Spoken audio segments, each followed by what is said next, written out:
Boa noite a todos. Vamos pedir primeiro para que desliguem o celular, para que não haja interferência na nossa reunião.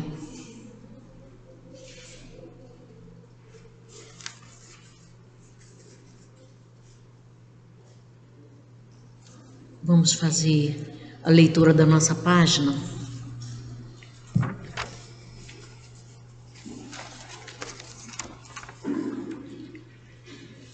É uma página do livro Religião dos Espíritos, que tem por título Essas Outras Crianças.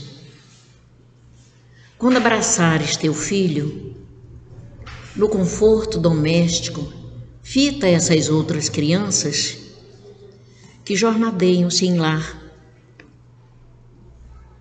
Dispões de alimento abundante para que teu filho se mantenha em linha de robustez.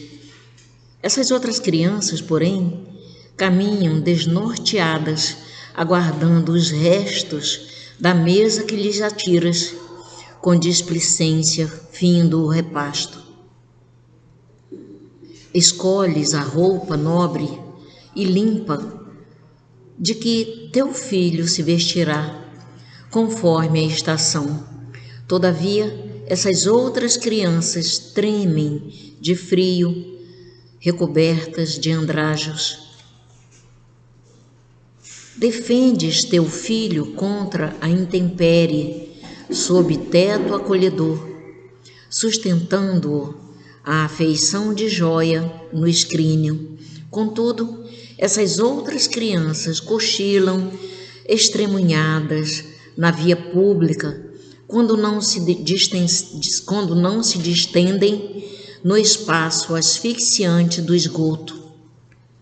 Abres ao olhar deslumbrado de teu filho os tesouros da escola, e essas outras crianças suspiram debalde pela luz do alfabeto, acabando, muita vez, encerradas no cubículo das prisões, à face da ignorância que lhes cega a existência. Conduzes teu filho a exame de pediatras distinto, sempre que entremostre leve dor de cabeça. Entretanto, essas outras crianças, minadas por moléstias atrozes, agonizam em leitos de pedra, sem que mão amiga as socorra. Ofereces aos sentidos de teu filho a festa permanente das sugestões felizes, através da educação incessante. No entanto, essas outras crianças guardam olhos e ouvidos quase sempre sintonizados no lodo abismal das trevas. Afaga, assim, teu filho no trono familiar, mas desce ao pátio da provação, onde essas outras crianças se agitam em sombra ou desespero, e ajuda-as quanto possas.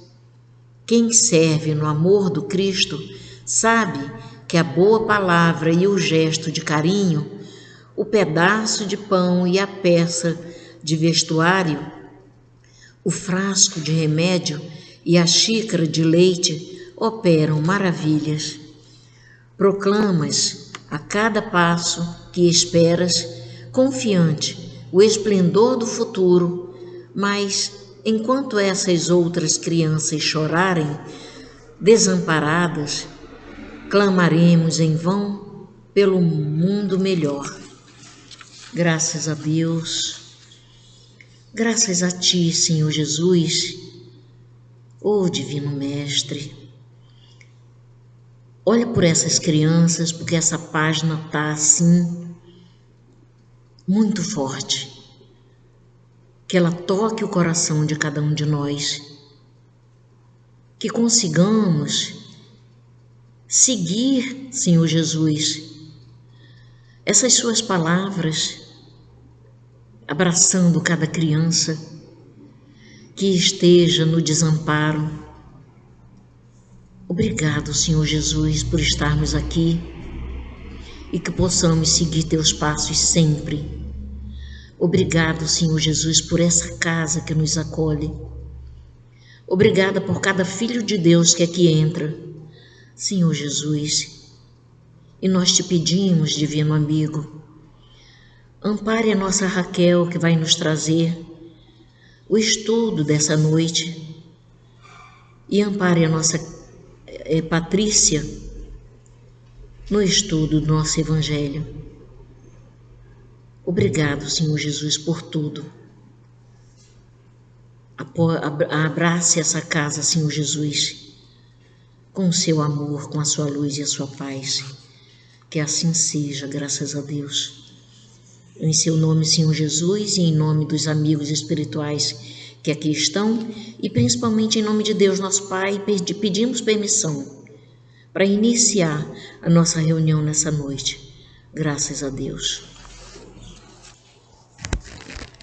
Boa noite. Hoje a gente vai falar sobre a infância, né? O Livro dos Espíritos fala sobre um pouco de tudo, eu acho, e a infância não passou batido. Mas antes, acho que a gente precisa refletir sobre esse momento, né, da infância. Para muitos de nós é um momento de muita leveza, né? Da gente lembra de coisas muito alegres, de momentos lúdicos, em que muitas questões parecem mais simples e às vezes a gente olha para trás hoje, né, e talvez consiga até identificar uma complexidade maior em determinados momentos que foram feitos mais lúdicos para a gente. Mas com certeza é um momento muito importante para aquele espírito que está voltando para o planeta encarnado. Porque é um momento que ele é completamente dependente, né, de todos nós, principalmente dos pais, óbvio, né, mas assim, da família imediata, né, ou daquelas pessoas que ficam responsáveis.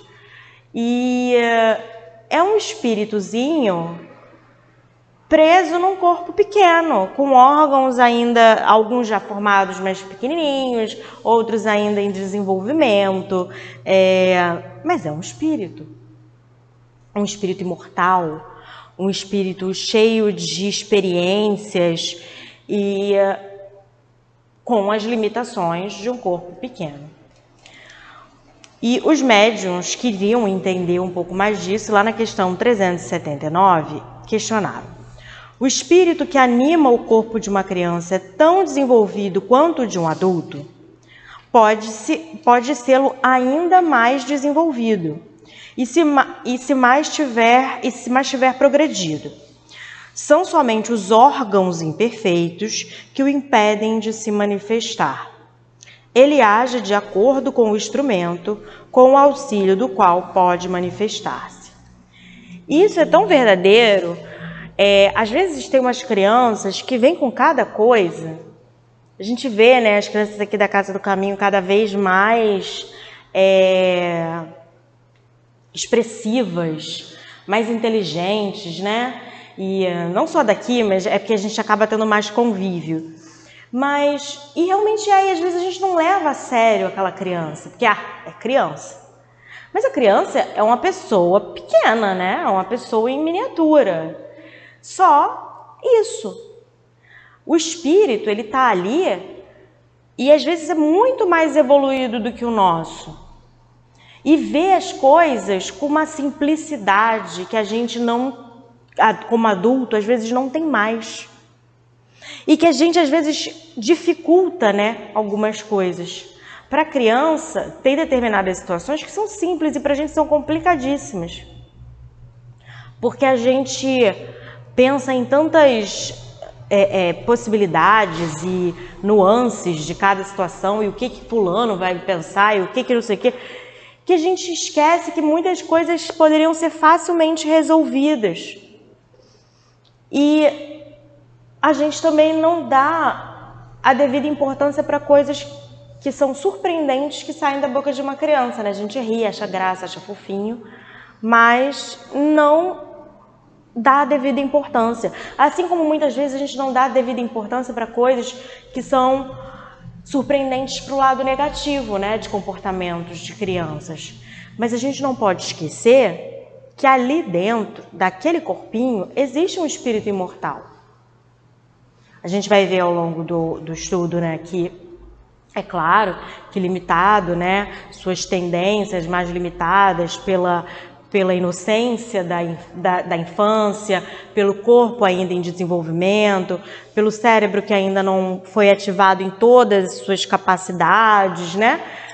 Mas um espírito imortal que tem uma carga não só de personalidade, mas de experiências. E que elas precisam ser consideradas. A gente tem visto uma multiplicidade de questões que vêm sendo diagnosticadas não só em crianças, mas em adultos, né, que esclarecem questões da nossa infância. E eu não ouso aqui relacionar nenhum transtorno a questões espirituais específicas, experiências espirituais específicas, mas eu também acho que a gente não pode descartar completamente, porque tudo é planejado antes do nosso processo de encarnação. O nosso processo reencarnatório ele é planejado na minúcia da genética. Os nossos amigos espirituais, eles têm um plano reencarnatório para a gente, que é, obviamente, feito com o nosso auxílio, né? Na verdade, nós não fazemos com o auxílio dos nossos amigos espirituais, que não é apenas nos pequenos acontecimentos e coisas do dia a dia, como a gente pensa, né? Vou nascer na família tal, e aí pode ser que eu tenha um problema cardíaco, porque eu preciso resolver determinada questão, ou porque eu decidi ter uma aprovação um pouco maior. Mas a gente esquece que isso tudo depende da genética da nossa matéria, da genética humana. E isso tudo é analisado antes da gente nascer.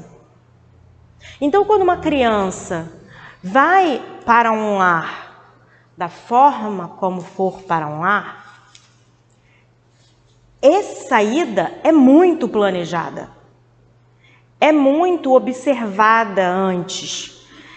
É um acordo e uma aceitação de todos. E é por isso que é tão importante, não digo o envolvimento de todos, porque às vezes a gente não pode se envolver tanto em determinadas situações, mas a compreensão de todos. E eu acho que isso é importante para a gente pensar e tratar na leitura do Livro dos Espíritos, porque esse livro é de 1854, 1858, e aí, ali, tinha algumas compreensões sobre o que estava escrito no Livro dos Espíritos. Mas hoje, em 2024, a gente pode ampliar essa análise. A gente desenvolveu muito cientificamente, culturalmente, moralmente. Então, hoje, a gente consegue observar o Livro dos Espíritos e utilizar ele, sim. Óbvio que não profundamente, porque a gente ainda não tem esse estudo aprofundado, nas coisas que acontecem no nosso dia a dia e nas experiências que nós temos e nas pessoas que convivem com a gente. E a gente sabe que é muito importante a gente dar o devido valor para a infância, para a criança, para o sentimento daquela criança, para o que ela está verbalizando e para o que nós estamos verbalizando para elas.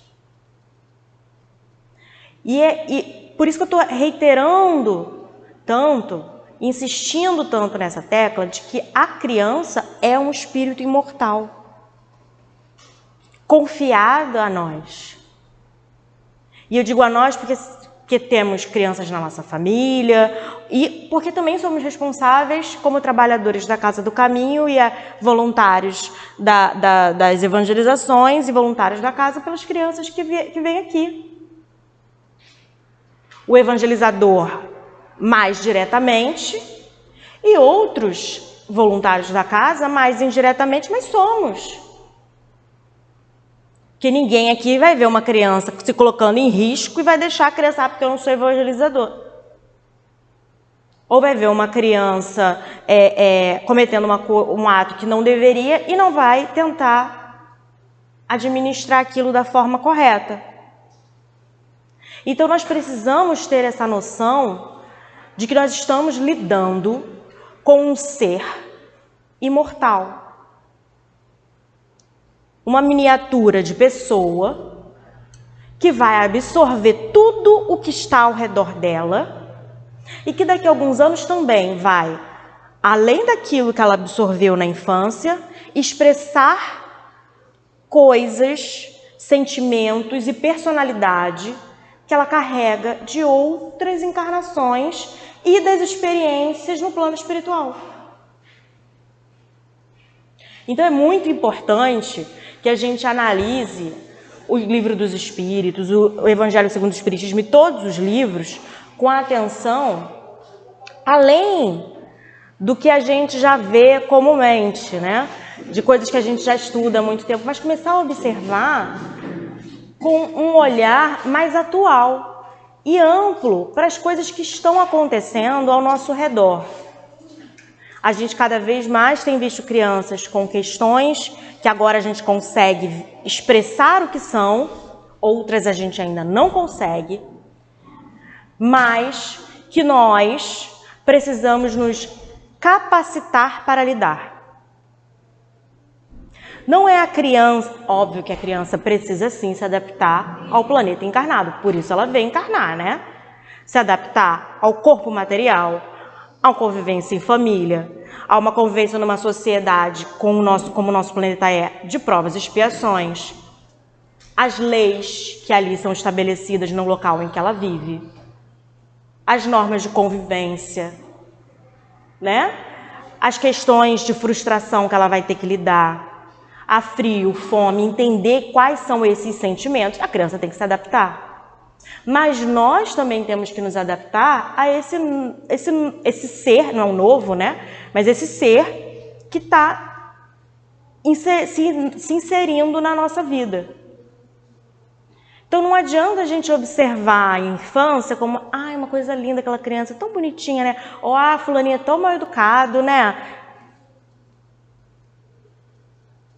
São as coisas que a gente tem que ultrapassar e que o Livro dos Espíritos nos auxilia. Aí lá na questão 380, os médiuns questionam: na criança pequenina, excetuando o obstáculo que a imperfeição dos órgãos opõe à sua livre manifestação, o espírito pensa como uma criança ou como um adulto? Quando ele é criança, é natural que os órgãos da inteligência, não estando desenvolvidos, não lhe possam dar toda a intuição de um adulto. Ele tem efetivamente a inteligência muito limitada, aguardando que a idade amadureça sua razão. A perturbação que acompanha a encarnação não cessa subitamente. No momento do nascimento, ela só gradualmente se dissipa com o desenvolvimento dos órgãos. Quando ele fala da perturbação da encarnação, né? A gente estuda também sobre a perturbação do desencarne, mas a gente não pensa muito na perturbação do encarne, que é, para o espírito livre no plano espiritual, uma morte. Ele deixa uma realidade para entrar em outra. Que apesar dele conhecer como né, por outras experiências encarnadas, é uma nova experiência totalmente diferente. Dependendo da condição em que ele encarna, talvez seja a primeira vez em que ele se dispõe ao bem. Em que ele se dispõe a vir acertar e refazer laços que foram desfeitos no passado. E além desse nervosismo inicial, que pode ter várias questões, tem o início da ligação com o corpo material. Tem ali uma modificação do corpo perispiritual para que ele se ligue, né, e comece a formar o corpo material. E isso tudo deve gerar uma confusão mental, uma certa angústia, porque eu acredito que assim como nossa fase de crescimento, de envelhecimento, dê ali, né, uma alteração nessa genética espiritual que a gente ainda não conhece a fundo. Então, quando a criança ela nasce, ela ainda está num estado assim, meio lá, meio cá.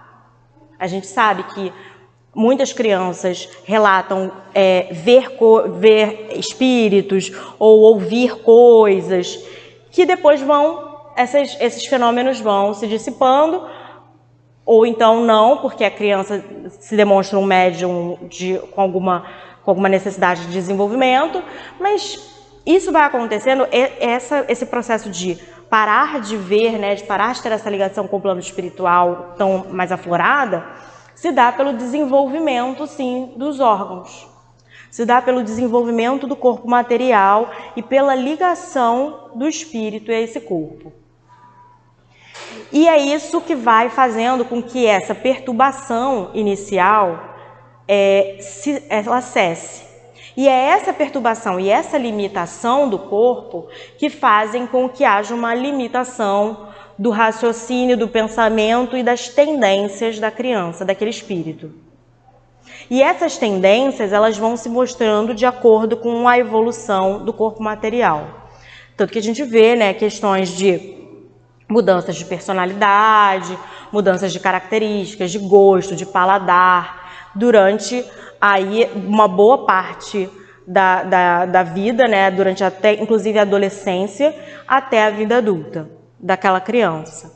Hoje a gente sabe que a adolescência dura um pouco mais do que era imaginado no passado. Eu vou confessar que eu não sei nem se na época de Kardec já se falava em adolescência, que eu acho que saía da infância para a vida adulta. As pessoas casavam muito cedo, né? 14 anos era uma idade para casar. Então, provavelmente não tinha essa virada de chave. E hoje a gente sabe que existe um processo maior, que envolve desenvolvimento de glândulas, liberações hormonais, processos químicos que amadurecem o nosso corpo e liberam o nosso espírito para que ele mostre as suas tendências, boas ou más. Mas também é na infância, nesse processo, que a gente consegue colocar algumas questões na criança. E aí a gente vê aqueles casos assim, de repente o adolescente, né, vira um adulto com uma religião fervorosa, mas porque foi ensinado isso na infância, ou tem questões de violência que se viu, que afetam para além da infância, que vai até a fase adulta. Ou nada disso acontece e a gente tem um adulto com questões seríssimas, morais. E são questões de personalidade que vêm com esse espírito. E é por isso que é tão importante a gente trabalhar com esse espírito desde que ele é pequeno. Por isso que a gente fala que é tão importante a evangelização. E não só da casa espírita, né? Sempre está relacionado a uma religião, ou porque traz valores morais que são bons. Ou então trazer valores importantes. Você levar a criança para ela entender outras realidades. Você trazer a criança para uma convivência em sociedade. Que é uma coisa que hoje a gente tem uma grande dificuldade. Porque as crianças já nascem com algum entendimento da tecnologia que a gente tem. Minha sobrinha, que agora vai fazer 15 anos, com 1, 2 anos, ela já mexia no meu celular com o dedinho. Ela já sabia que só precisava tocar ali que ela ia conseguir alguma coisa. E o celular e a internet, eles são muito atrativos. São coloridos, musicais, dinâmicos. Mostram realidades maravilhosas que só duram alguns segundos. A informação é muito rápida. Você não precisa folhear vários, 3, 4 livros para encontrar uma informação, uma citação de bibliografia? Você vai no Google e você pesquisa aquilo e você vai achando. Você vai lá um Ctrl F e procura o que você precisa. Você acha a palavra que você quer. Facilita a nossa vida? Facilita muito a nossa vida. Mas também dá uma sensação de que tudo é muito acessível e muito fácil, muito rápido. Quando não é. E aí, aquela criança que está na fase escolar e faz lá no Google e acha tudo muito rápido, acha estranho quando determinadas coisas que ela quer demoram para acontecer. E aí, você não sabe o que você faz, porque aquela criança não sabe nem o que é frustração. Ela não sabe o que é essa palavra. O espírito sabe o que é, porque ele já sentiu isso alguma vez na vida. Mas nessa encarnação ela não consegue identificar. Porque ela já aprendeu o que é fome, o que é frio, o que é vontade de fazer xixi, o que é vontade de comer doce. Mas ela não aprendeu a identificar todos os sentimentos e sensações que ela tem. E muitas vezes a gente, na nossa ânsia de proteger, a gente impede que ela tenha acesso a processar esses tipos de sentimentos. E aí, quando aquela coisa que ela quer muito não acontece na velocidade da resposta do Google, ou na velocidade daquele vídeo curtinho do Instagram, ela se frustra, ela não sabe o que é. E frustração dá angústia. Frustração gera impaciência, que também dá angústia. Aí você fica com ansiedade. Aí você tem 1 milhão de crianças ansiosas e ninguém sabe por quê. Estou dando um exemplo, óbvio, também não tenho a menor pretensão de reduzir todos os casos de ansiedade num exemplo só. Mas assim, são exemplos de coisas que eu na minha infância não tinha que lidar. Tinha questões, eu me sentia feinha, tinha questões na escola? Tinha, mas eu fechava a porta da minha casa, não tinha. Não tinha celular, não tinha internet.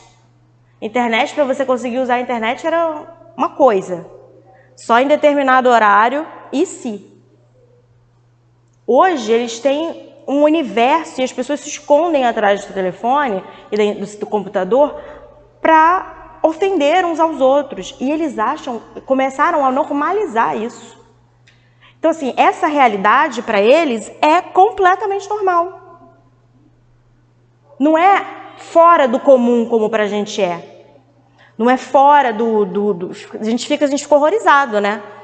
Mas para eles, é o que eles nasceram com isso. Mas quem é o responsável por isso? Nós. Os adultos. Porque é igual o negócio da comida, né? A criança está diabética. Mas quem compra o doce? O adulto. Quem não supervisiona? O adulto. Tem gente que supervisiona? Tem. Mas não é possível que nessa gama absurda de coisas que a gente vê acontecendo, seja todos uma exceção. E o que são essas coisas absurdas que a gente vê acontecendo? As tendências daquele espírito imortal que estão aflorando, que encontraram num ambiente dele um local favorável para florescer. Que encontraram ali os elementos favoráveis para se aflorar sem medo das consequências. Porque nós não estamos ensinando isso. E eu falo nós, assim, eu não tenho filho, eu falo nós, assim, eu falando como sociedade. E também não estou dizendo que é na base da violência, não é isso. Mas é na base de valores que a gente não está passando. Quantas vezes a gente vê pessoas virem à casa que tem crianças, que tem adolescentes, e as crianças e os adolescentes não vêm? A casa do caminho, que eu estou dando o exemplo da casa. Eu mesma fui uma adolescente que na época da minha adolescência, minha irmã já frequentava a Casa do Caminho, porque eu sou bem mais nova e eu não queria vir. E hoje, como adulta, eu me arrependo disso. Eu gostaria de ter aproveitado a evangelização. Se ela tivesse me arrastado para o carro, como ela fazia com outras situações, eu teria vindo. De repente, teria evitado questões mais complexas minhas. E teria evitado o sofrimento que eu precisei passar. Talvez não teria evitado o sofrimento que eu precisei passar para chegar até aqui. Mas eu teria passado por aquela situação com menos dor do que eu passei. Para precisar encontrar a doutrina espírita. Que para mim foi o que me ajudou. E não que a minha infância tenha sido perfeita, ou que todas as questões e relações da minha infância tenham sido perfeitas. Não. Muitas questões na época da minha infância e de outras também, né? A gente sabe disso. Mas a gente precisa começar a aplicar o espiritismo, né, a doutrina espírita, no nosso hoje. E enxergar essas crianças, esses adolescentes, que eu estou inserindo os adolescentes porque às vezes a gente olha eles são ainda uma extensão da infância e é ali também que começam a aparecer algumas tendências. E às vezes a gente não quer lidar com aquilo, porque o adolescente é complicado. Eu era uma adolescente complicada. Porque você não quer ouvir, você já tem alguma autonomia, você responde. É mais difícil de controlar.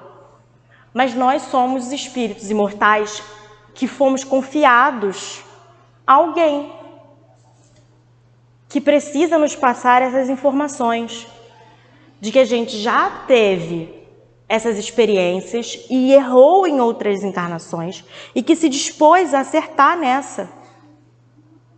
E que a gente tem inúmeras oportunidades e ferramentas para a gente colocar em prática coisas que a gente quer fazer. Porque às vezes aquele negócio, aquele nervoso do adolescente é só uma ansiedade de fazer alguma coisa. E às vezes é um negócio tão simples, é muito simples. Às vezes acalmar eles. A gente vê isso nas aulas, imagino que o pessoal da evangelização infantil também veja. Às vezes a gente está dando uma aula, né? Aí você para no meio para fazer uma dinâmica que vai fixar aquilo. O fato do ato, da atividade, da ação, aquilo já é incrível para eles. É o ponto alto. E aí eles acham aquilo ótimo. E eles ficam mega comportados no meio da atividade. Às vezes é uma bagunça aqui. É um tal de balão de ar para lá, bola de sabão para cá. Mas eles se comportam. Porque eles estão sentindo que eles estão fazendo parte de alguma coisa. E atuando. E é divertido. E às vezes a gente não quer, ou a gente não sabe como levar isso para eles. Mas ainda assim é nossa responsabilidade. Hoje, né, seria a nossa amiga Sônia que estaria aqui dando a palestra. Ela me passou gentilmente os estudos dela. E aí ela, em um determinado momento, citou que ela escutou um provérbio africano que fala: precisa de uma vila, uma aldeia para cuidar de uma criança. E realmente, né? Porque antigamente, na época do meu pai, morava todo mundo no mesmo terreno, né? Era a família dele, do pai, mãe, ele e as irmãs, aí tinha os tios, cada um numa casinha no mesmo terreno. E aí cada um cuidava de todo mundo, né? Ai, olha fulano aí, você tinha isso. Hoje em dia a gente vê as pessoas com muita dificuldade de ter essa rede de apoio. E nem todo mundo tem dinheiro para pagar babá ou uma creche, ou, né? E não é que você vai botar a criança de castigo ou brigar com ela. Não. Às vezes ela só precisa direcionar ela. Às vezes as crianças estão aqui depois do estudo, e a gente está fazendo o estudo, aí tem a criança perambulando, a gente fala assim: ô fulano, senta aqui. Vai ficar perambulando pela casa não, vamos esperar sua mãe sair do trabalho, ou seu pai sair do trabalho. Aí dá alguma coisa para desenhar, ou fala para ela regar uma planta, ou... É uma questão da gente observar e não deixar eles soltos para que essas tendências aflorem. Porque a gente sabe que na casa espírita, às vezes, é mais complicado, né, de um intruso vir falar no ouvido de uma criança. Mas e na rua? Na rua, não. Passou daquela porta ali, tudo pode acontecer, gente. Tudo pode acontecer. E muitas vezes, eles escutam a voz do evangelizador, a voz do trabalhador da casa, ou a voz daquela tia da rua que é maneira e que fala assim, ó, cuidado, tá tendo um perigo tal, não faz isso, porque isso aí não é legal. Porque são pessoas que demonstraram algum nível de carinho e atenção e de querer estar perto. Ah, não é tão simples? Não, educar não é simples. Ah, é para os pais educarem? Sim, é para os pais educarem. Mas nós também podemos apoiar esses pais. E já está muito melhor, né? Porque antigamente as crianças que hoje a gente sabe que tem algum transtorno do espectro autista, chegavam na maioria dos lugares e elas eram muito mal aceitas. Muito mal aceitas. Como ainda são em alguns lugares. Mas hoje a gente já tem uma compreensão melhor de que isso não é falta de educação, de que isso não é falta de pulso dos pais. É uma questão biológica. Tem coisas que a gente não tem como controlar, né, no macro, mas que a gente pode ajustar. E nós também precisamos nos ajustar. A gente tem pessoas que naturalmente sabem lidar com crianças e adolescentes, pessoas adultas com questões de transtornos, que nasceu com esse dom. E outras que precisam aprender os mecanismos. Mas cabe a gente querer aprender para auxiliar, porque é uma fase muito importante. Essas crianças que a gente vê caminhando aqui são os adolescentes de daqui a pouco, e daqui a pouco são os trabalhadores voluntários da casa. E de outros lugares. São os motoristas, são as pessoas que vão andar no trânsito. E que vão ter que encarar um xingamento aqui e ali e não vão revidar com violência. E causar o seu próprio mal ou o mal de outra pessoa. Que vão estar em restaurantes, em bares, e a gente sabe, né, em shows, e que vão aprender, saber frear determinados impulsos violentos. São aquelas crianças que aquela futura pessoa, aquele futuro adulto que dentro de casa vai aprender a controlar também esses impulsos violentos.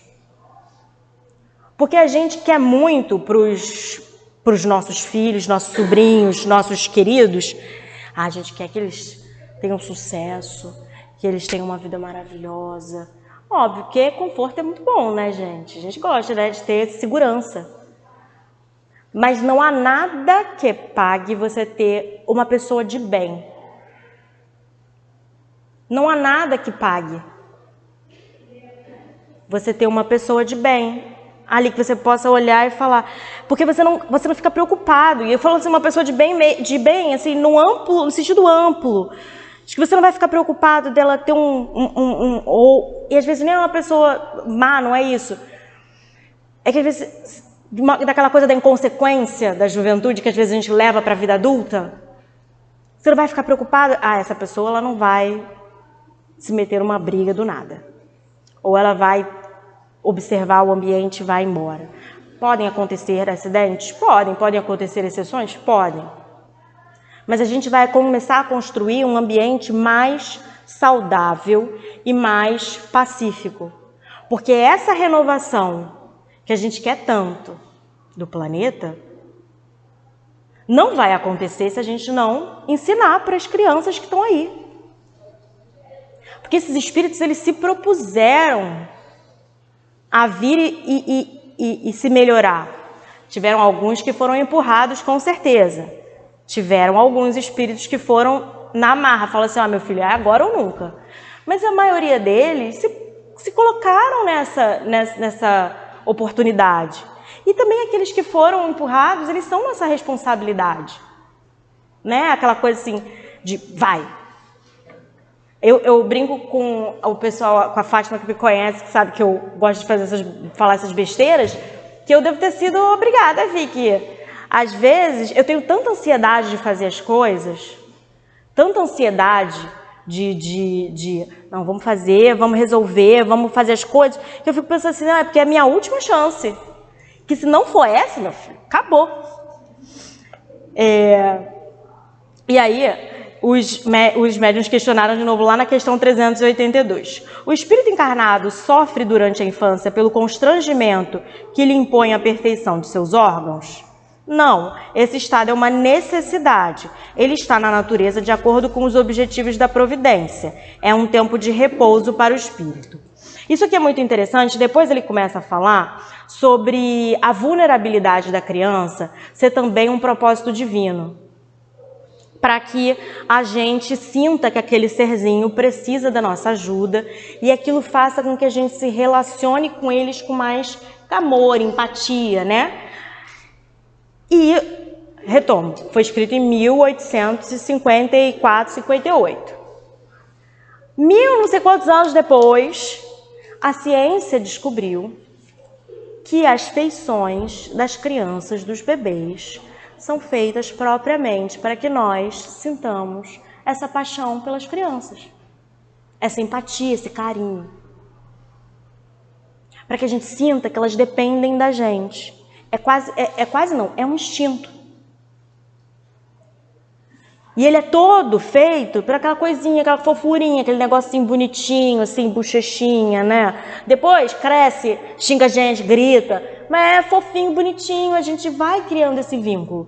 E recentemente, eu li uma reportagem e não li esse estudo, então assim, eu não sei profundamente tanto, mas que fala que a mãe, durante muitos anos, não só depois do parto, mas mesmo com abortos espontâneos, ela carrega o DNA do bebê nela.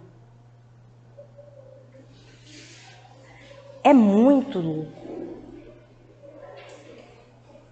E aí você pensa que é muito perfeito. E é exatamente o que o Livro dos Espíritos fala. Que a infância ela é projetada para várias coisas. Para que aquele espírito tenha um momento de descanso e de desenvolvimento do corpo, para que ele seja cuidado e também para que ele aprenda a ser cuidado. Porque a gente sabe, eu sou um espírito autossuficiente. Eu não gosto que carregue nada para mim. Eu falo, não, eu consigo, eu dou conta. Aí quando eu vejo que estou atolado de coisa para resolver, eu tenho que pedir socorro, estou aprendendo. Mas durante a minha infância eu precisei ser cuidada. E aprendi a cuidar. Porque esse cuidado que eu recebi me ensinou. Porque o cuidado que eu vi as pessoas terem, meus pais terem com os meus avós, por exemplo, me ensinou a cuidar. Isso não é uma evolução? Um processo evolutivo? Não é uma bênção da reencarnação? Não sei se eu sabia isso de outras encarnações. Mas nessa eu aprendi. Os nossos pais podem ter muitos erros, né? Os meus pais têm lá as questões deles, mas eles me ensinaram isso. E isso, o cuidado, não faz parte do amar ao próximo? Então, às vezes, o auxiliar esse espírito que está na nossa volta, que está na nossa responsabilidade, é complexo, tem questões mais complexas, mas também tem questões mais simples. E essa infância também vem para que nós, adultos, eu acho que talvez para que a gente volte a ter uma leveza. Porque ao longo do nosso desenvolvimento, a gente perde um pouco a leveza, né? A gente perde. A gente perde o idealismo das coisas. Eu sou advogada. Quando eu fui fazer direito, eu jurava que ia ser uma coisa. Eu jurava que ia lutar pela justiça. E continuo lutando. Mas sou mais realista com algumas coisas que são práticas. Mas isso mata alguns idealismos, né? Algumas coisas assim, de uns romantismos. E a infância, as crianças, elas trazem isso de volta pra gente. Que sem elas a gente não ia brincar, escutar galinha pintadinha, patati patatá, brincar de princesa, ou então de carrinho, de bonequinho. Eles trazem isso de volta pra gente. Nos ensinam a cuidar, a ser responsáveis pelo outro e trazem, eu acho que, essa leveza. Quantas pessoas, né, a gente viu no nosso convívio, eu vi amigos já mais sérios e quando tiveram filhos ficaram mais divertidos, mais leves, mais soltos, aprenderam a rir de si mesmo. Porque a criança faz isso, né? Festa infantil. Festa infantil humilha o pai e a mãe. Aí o animador chama para brincar e você tem que participar daquelas brincadeiras muito loucas e bobas. Mas traz essa coisa, essa leveza. Então é tudo muito planejado para que a gente desperdice com a correria do dia a dia. E é difícil, né? Porque a gente tem uma rotina complicada, parece que os dias estão diminuindo as horas, eu acho que está mesmo. E a gente tem muitas responsabilidades, o trânsito está cada dia pior, a gente passa mais tempo no trânsito do que no trabalho ou em casa. E é difícil. Mas a gente não pode desperdiçar essa oportunidade nossa e desse espírito.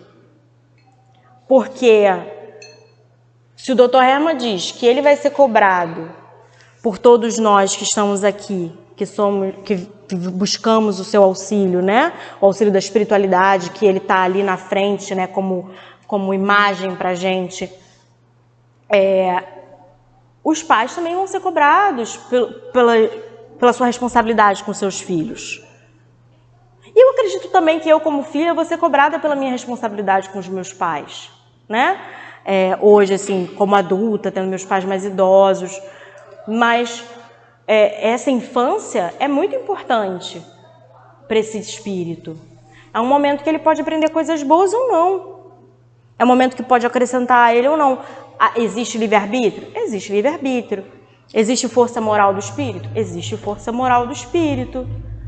Mas se não precisasse de família, assim, né? E quando eu falo pais, é num sentido muito amplo, porque a gente sabe que as famílias são muito mais complexas e que tem avós que cuidam, tios que cuidam e que se tornam pais, mas assim, pais no sentido de paternidade, maternidade, no sentido mais amplo, que a gente tem que observar essas crianças e esses adolescentes com mais carinho e mais atenção. E tê-los, eu sei que eles não são todos nossos, né? Mas de uma certa forma são. Porque, como eu disse, você não vai ver uma criança se colocando em risco, você não vai fazer nada. Não tem como. Você vai, no mínimo, tentar impedir. Então, nós todos somos responsáveis uns pelos outros, até porque o ato de cada um acaba influenciando no outro. E essa questão do chorinho, do sorriso e das imitações de expressões que o bebê faz, né? Começa a imitar, ele começa a enxergar a gente, aí começa a imitar coisas que a gente faz, as palavrinhas, a fofurinha, é tudo para que a gente tenha essa ligação com aquele espírito.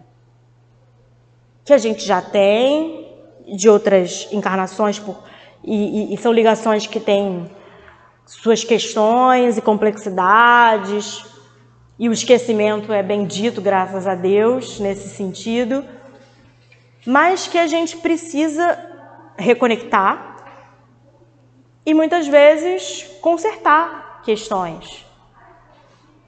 E que cabe a gente. Porque essa fase fica marcada. E a partir dali é que a gente vai ter os adultos. E os responsáveis, né? Que vão ajudar a cuidar de seus pais e vão ter suas famílias e vão ser responsáveis por questões que a gente às vezes, não é tão importante. Mas qualquer trabalho é importante. E esses valores que a gente aprende desde pequeno, a gente carrega eles. A gente pode aprender eles com adulto? Claro que pode. Eu todo dia aprendo uma coisa nova. Se eu assimilo ou não, Deus é quem sabe. Mas eu aprendo uma coisa nova. Mas eu carrego coisas da minha infância que para mim são muito... que é quase como respirar. É quase como respirar. Às vezes eu me pego tão neurótica assim, eu fiz um compromisso. Eu tenho que cumprir aquele compromisso. Se eu não conseguir cumprir aquele compromisso, por mais que seja uma coisa, né, um imprevisto, eu fico mal. Mas por quê? Na minha infância eu cresci com meu pai falando que ninguém é obrigado a fazer trato com ninguém. Mas depois que faz, é obrigado a cumprir. E isso para mim é igual respirar. Eu nem sinto o que eu estou fazendo. E outras tantas coisas que eu cresci escutando. Sobre respeito, sobre Deus. Porque eu não tive uma infância com doutrina espírita, estudo doutrinário espírita propriamente dito. Mas eu tive uma formação muito espiritualista e religiosa, assim, de acreditar muito em Deus, ter muita fé, acreditar muito na espiritualidade, muito nos mentores espirituais. Então, assim, para mim, quando eu comecei a estudar o espiritismo, né, a doutrina espírita, aquilo para mim era totalmente familiar. Não era nada fora do normal. Nada fora do normal. E outras coisas que eu sinto que são de encarnações passadas, que vieram comigo no espírito.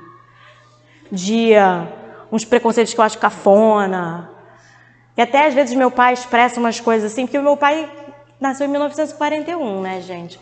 Eu sei que não é muito desculpa para nada, mas eu tô ensinando ele já melhorou muito. Ele está disposto a aprender as coisas. Mas assim, desde pequena, eu escutava uns negócios e eu falava assim, ih, gente, que horror, que absurdo. Isso deve ter vindo comigo de outras encarnações, outras infâncias. E aí, o próprio Livro dos Espíritos trata o momento do nosso desencarne e retorno para o plano espiritual como uma nova infância. E aí me lembrou, depois que eu li essa questão do provérbio africano, me lembrou também que tem um povo africano que ele vê a vida como um círculo. Você começa aqui, você nascendo encarnado. Aí você vai subindo como um relógio, como se fosse o sol. Quando você está lá no meio-dia, você está no ápice da sua potência como espírito encarnado. E aí é nesse momento que você retribui para a sua comunidade tudo que eles fizeram por você, que eles foram te nutrindo quando você era criança, né? Estava aqui. Aí você vai vindo, né? Aí quando o sol se põe, mais ou menos, você já está na sua velhice. Aí você vai doar a sua sabedoria. Você não vai doar mais tanto a sua força física. E aí quando você entra no plano espiritual, você começa tudo de novo. Aí você entra como uma criança, aí você vai aprender. E aí quando você vem aqui para baixo, você está no ápice da sua sabedoria no plano espiritual. Óbvio que é uma questão, um conceito, que é um conceito, gente, antes de 1500, assim, um conceito rudimentar, mas muito relacionado à nossa doutrina espírita. Quando a gente volta para a nossa pátria espiritual, a gente também entra numa infância, porque a gente está entrando num plano novo, né? Num plano espiritual ali, que a gente ainda está retomando, né, as nossas memórias, tentando entender o que está acontecendo, tentando se ambientar um perispírito liberto do corpo, sem aquela essência, né, da matéria, aquele elemento material, reconhecendo os espíritos amigos. Você ainda não vai lembrar de todo mundo assim que você desencarnar. Você ainda tem um processo de ambientação. E aí você vai estudar. A gente tem tantos livros que falam sobre estudo, né, no plano espiritual. O próprio André Luiz fazia os seus trabalhos e no intervalo dos seus trabalhos, ia observar para analisar e estudar. Luiz Sérgio, que é o nosso patrono, que também estuda e faz várias coisas no plano espiritual, e outros, né, espíritos. E é esse processo de infância e de conhecimento, ele não acaba. Porque a ordem é de progresso.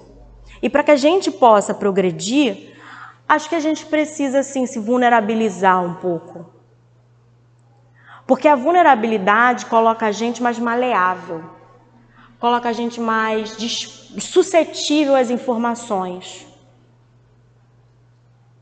Quando a gente explica para uma criança o não é porque é isso, isso, isso. Não, você não pode colocar o seu dedinho naquele buraquinho, porque aquele buraquinho ali vai te dar um choque. E o choque não é legal, vai doer, vai te machucar. O sim é, você precisa fazer isso daqui, porque isso aqui vai te favorecer nisso, nisso, nisso. Ela entende. Ela pode não entender no complexo. E a gente, óbvio, que tem que falar no vocabulário de uma criança. Mas ela entende. E isso que ela entende, ela leva para frente. Então, desde pequenininho, e é o que a gente também vai fazer no plano espiritual, né? Eles vão nos ensinar as regras do plano espiritual, logo que a gente entrar, ó, aqui não tem muito descanso, não. Você dá uma respirada agora, né, para o seu perispírito voltar aí, para você restabelecer, mas depois você vai trabalhar. E vai te ensinando as regras, vai te explicar como é que é esse negócio de pensamento, que você não esconde nada, vai explicar esse negócio de você, como é que você como você passa a porta, como é que você vão te ensinar essas coisas. E você vai absorver isso. E é assim que a gente vai evoluindo.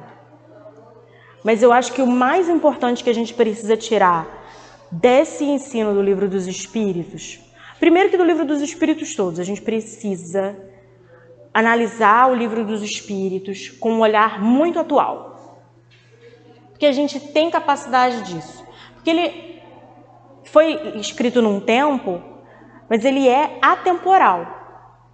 E a gente tem tecnologias hoje que a gente não tinha naquela época de Kardec. Então a gente pode sim observar o Livro dos Espíritos e falar, e a gente pode associar isso a isso. Não vamos fazer diagnósticos espirituais de pessoas, falar assim, essa pessoa na vida passada, essa criança na vida passada, deve ter feito... Porque, por favor, né? A gente não tem capacidade para isso. Mas a gente pode entender sim que aquela criança é um espírito imortal que veio com as suas não é cargas, né, mas as suas bagagens, experiências, e que precisam ser respeitadas e precisam ser validadas. Que a gente precisa ouvir as crianças e talvez voltar a olhar algumas coisas com esse olhar mais descomplicado. Que a gente precisa entender que a infância hoje não é igual à nossa, que existe uma gama de complexidades que a gente precisa analisar, que a gente precisa observar para compreender o que as crianças estão passando, por que elas estão com tanta ansiedade, por que elas estão sofrendo, por que elas estão com alguma depressão, com alguma questão mais complexa. A gente precisa olhar para o olho das crianças. Sim. Porque a gente às vezes acha que a criança é fofinha, a criança é alegre, não tem problema nenhum.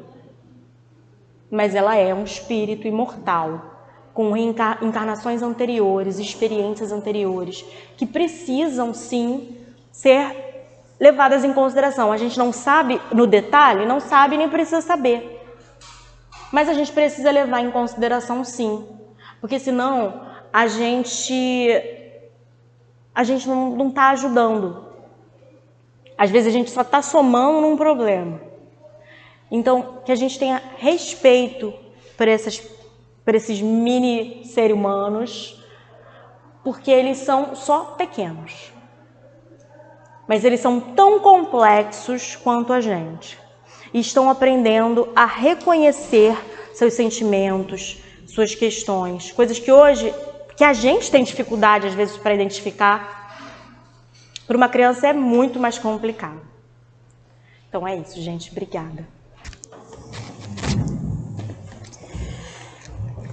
Continuando a leitura do Evangelho segundo o Espiritismo, a mensagem de hoje é o item 6 do capítulo 16, Não se pode servir a Deus e a Mamon, a parábola dos talentos. O Senhor age como um servidor, tendo que fazer longa viagem fora do seu país. Chamou seus servidores e lhes entregou seus bens.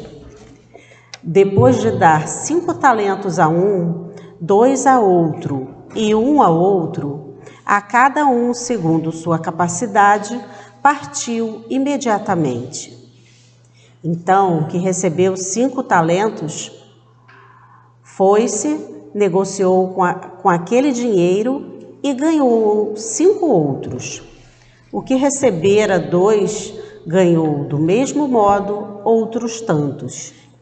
Mas o que apenas recebera 1, cavou um buraco na terra e aí escondeu o dinheiro do seu amo. Passado longo tempo, o amo daqueles servidores voltou e o chamou a contas.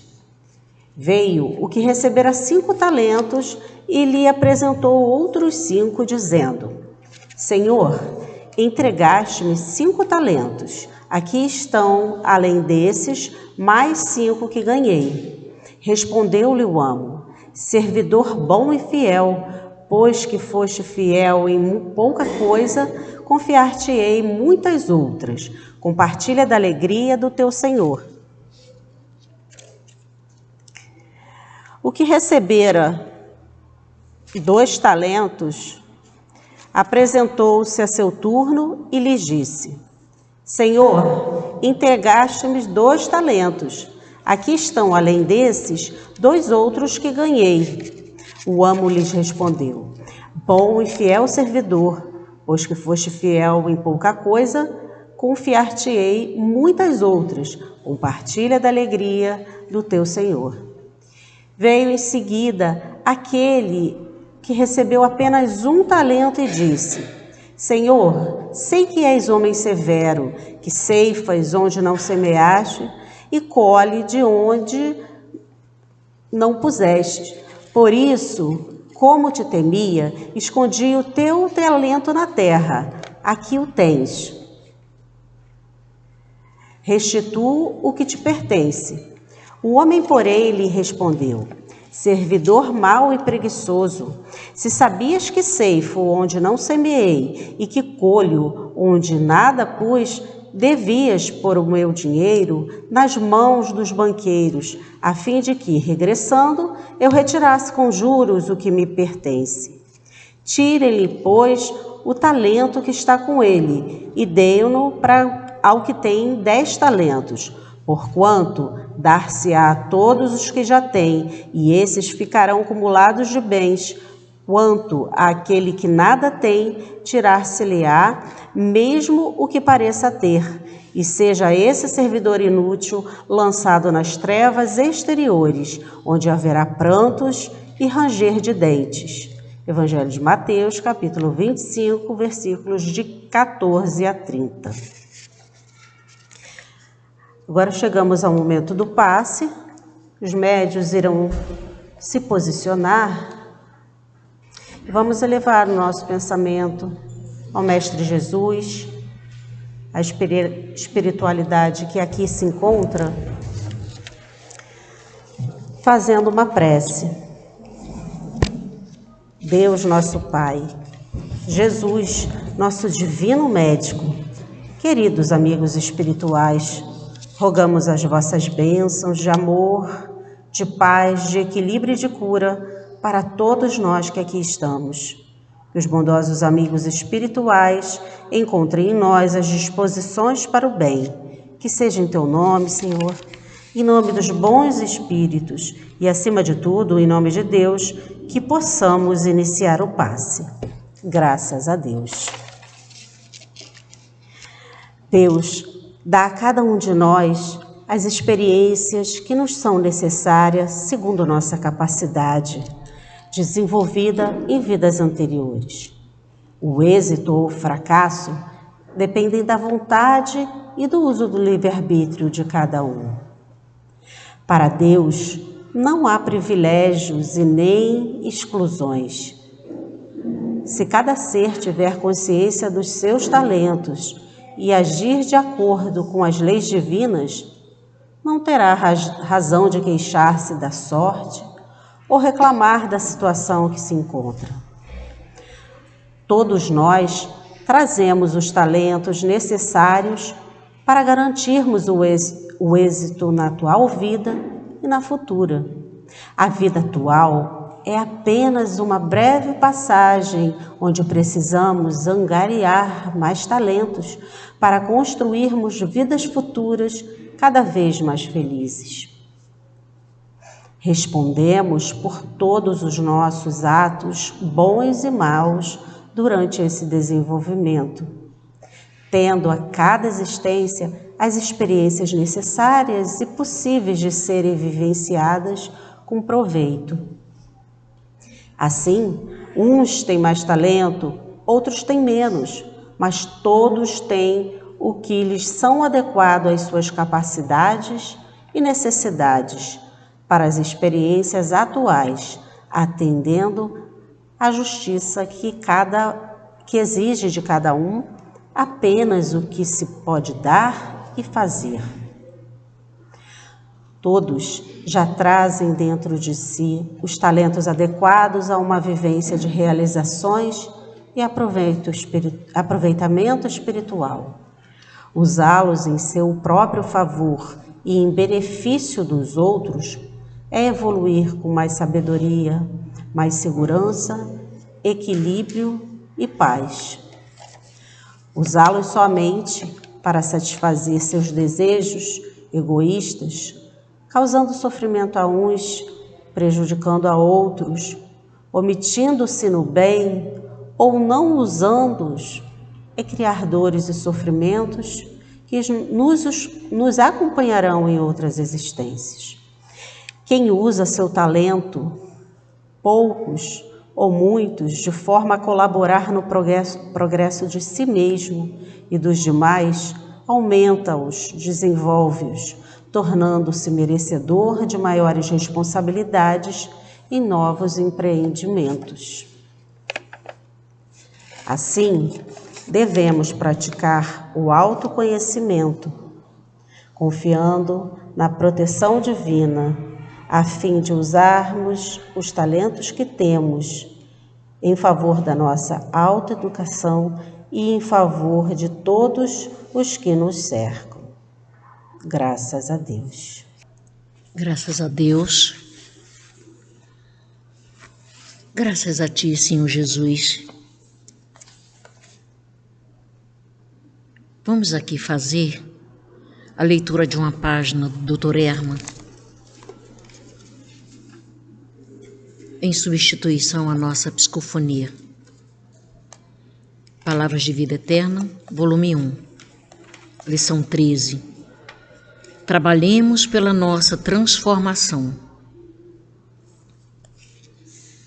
Aqueles que sofrem, todos aqueles que oram e pedem em lágrimas o amparo para as suas necessidades, convidamos a meditar. Homem, meu irmão, olha para o alto, ver a Deus, ver a Jesus, ver aos mundos superiores e deles recolhe as vibrações de luz e de paz. Deles entende o comportamento, deles observa as vibrações em forma de amor. Observa os valores do mundo, são glórias apenas, apelos ao mudanismo, convites aos desajustes, mas em Jesus e em Deus Os convites são permanentemente voltados à luz. Em Deus encontramos a força. Em Jesus encontramos os ensinos. Neles devemos buscar a força e a paz. O mundo pode não nos entender, pode nos afligir e atingir, mas se soubermos caminhar, teremos mais tarde luz, bastante luz em nosso caminho. Quando o homem deseja vencer, deve procurar trazer no coração a paz, o sentimento de amor, a emoção. Mundos superiores são assim: nuvens claras, céu azul, construções pacíficas, ordem e paz, luz e flores em profusão, a dor jamais. Deste modo, devemos meditar.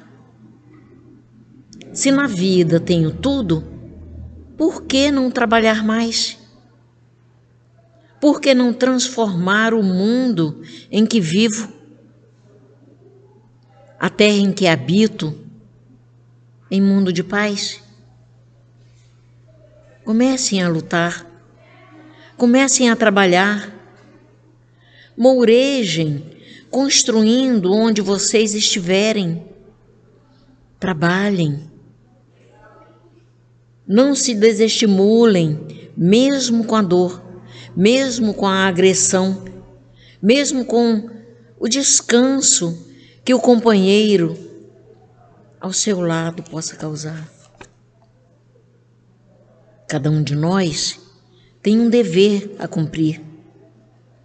Transformar a terra, mesmo que seja para disso usufruirmos mais tarde. Lutemos, meus irmãos.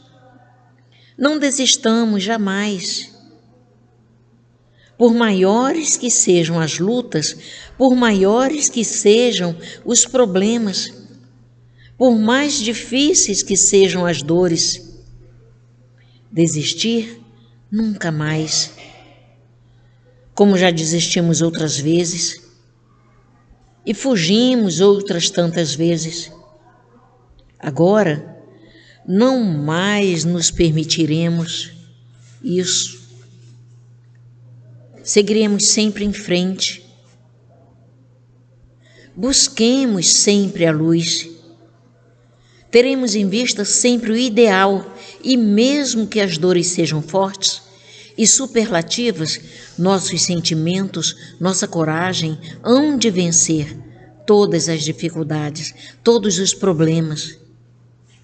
E assim, convidando-os à reflexão, podemos dizer-lhes que Jesus os abençoe, derramando bênçãos sem fim.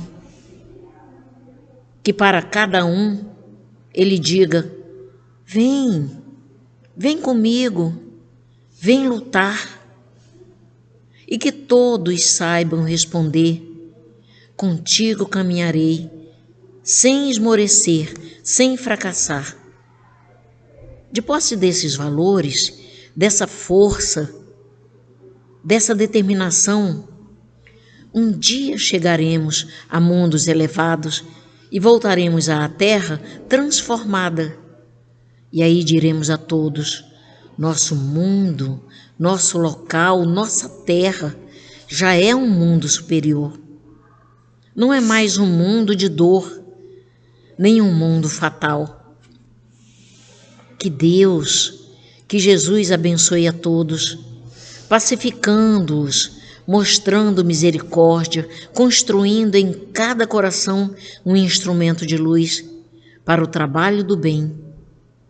Que assim seja. Muita paz. Herman, graças a Deus.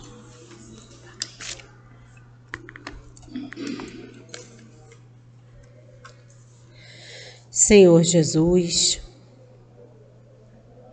agradecidos estamos, Senhor, por tudo que nos foi trazido na noite de hoje e por tudo aquilo que recebemos nessa casa querida. Que possamos encontrar na prece o bálsamo para as nossas dores, o alívio para os nossos sofrimentos e o caminho seguro para a felicidade verdadeira. Que retornemos aos nossos lares sob teu amparo e tua proteção, mais fortalecidos, e que levemos conosco a paz que aqui encontramos. Que seja em teu nome, Senhor, em nome de toda a direção espiritual da Casa do Caminho e, acima de tudo, em nome de Deus, nosso Pai, que encerramos a reunião pública da noite. Que assim seja, graças a Deus. Obrigado pela presença de todos.